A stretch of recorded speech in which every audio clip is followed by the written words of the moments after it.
Call करने के बाद हमने उनसे कोई छुटपुट घटना नहीं है।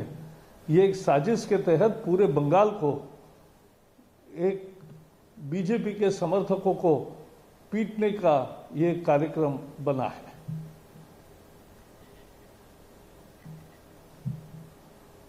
What has happened in Bengal today is absolutely shocking. Our ministerial colleague Muralidharan's car was attacked. Anything could have happened. And if minister's car can be and convoy can be attacked, then who is safe in Bengal?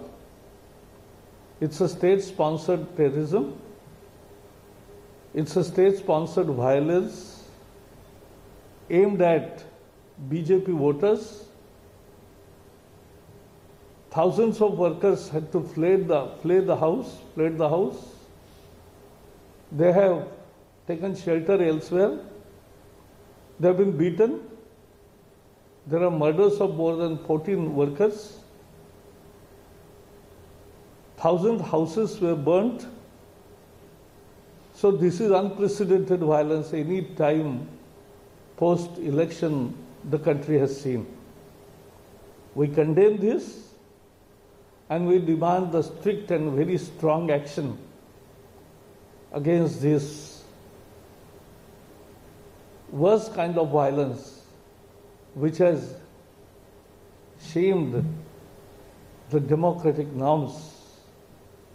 After victory, if they are so arrogant and if they are doing this shows that what Mamata was speaking before the election, that after 3 days of election and result, all the forces will go back.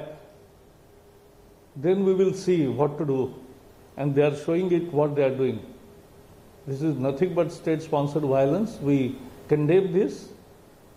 And there has to be special measures to tackle the situation and bring the culprit to books.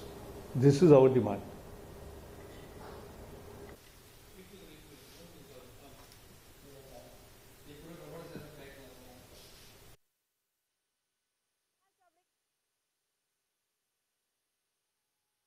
साथ ही साथ ये भी कहा कि इस कड़ी कार्रवाई इस पर होनी चाहिए। इसी के साथ साथ बंगाल में जारी हिंसा के बाद देखिए राज्य सरकार के रुख पर गृह मंत्रालय पहले ही सख्त नाराजगी जता चुका है। केंद्रीय गृह सचिव ने इस मामले में राज्य के मुख्य सचिव को चिट्ठी भी बकायदा लिखी है और हिंसा की घटनाओं को तुरंत रोकने को कहा है। और इसी को लेकर प्रकाश जावड़ेकर जब सामने आए तो उन्होंने कहा वी मुरलीधरन की कार पर हमला होता है तो जब यहाँ नेता जो है वही सुरक्षित नहीं है तो आम जनता का क्या। बीजेपी ने इसकी घोर निंदा की है और साथ ही साथ कहा है कि आखिरकार इसकी जिम्मेदारी किसकी बनती है। कड़ी कार्रवाई इस पर हो जिसने भी हमला किया और एक बार फिर से आरोप प्रत्यारोप का दौर शुरू हो जाएगा और टीएमसी जो है इसको मानने से इनकार कर देगी।